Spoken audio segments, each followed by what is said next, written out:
नवनिर्वाचित खासदार प्रतिभा धानोरकर यांच्या समोरच त्यांच्या कार्यकर्त्यांनी खासगी कोळसा खाणीच्या अधिकाऱ्यांना शिवीगाळ करून मारहाण करण्यात आल्याचा गंभीर प्रकार घडलाय। विशेष म्हणजे शिवीगाळ करण्यात खासदार धानोरकर यांचे सख्खे भाऊ प्रवीण काकडे आघाडीवर होते।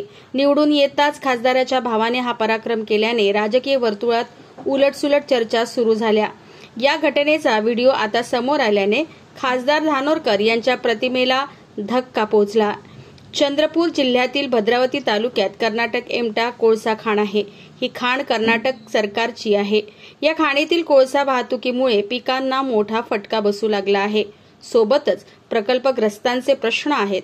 या प्रश्नांना घेऊन खासदार प्रतिभा धानोरकर व्यवस्थापनासोबत चर्चा करण्यासाठी गेल्या होत्या। त्यांच्यासोबत भाऊ प्रवीण काकडे आणि असंख्य कार्यकर्ते व प्रकल्पग्रस्त होते।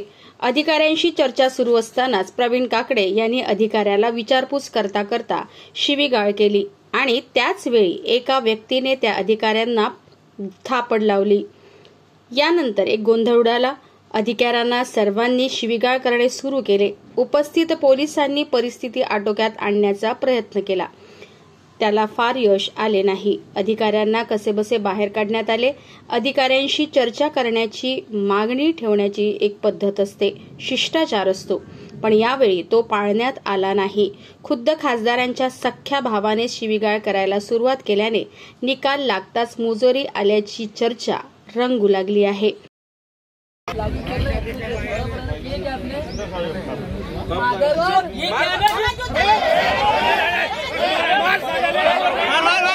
2009 पासून तर 2024 पर्यंत या 15 वर्षाच्या काळात कंपनीने एकाही आश्वासनाची पूर्तता या ठिकाणी केली नाही।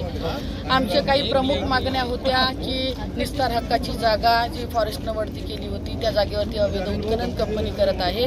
या संबंधात 25 जानेवारीला फॉरेस्टने एक पत्र कंपनीला दिलं की तुम्ही हे उत्खनन तात्काळ बंद करण्यात यावं, पण त्यावरही कुठली अंमलबजावणी झाली नाही।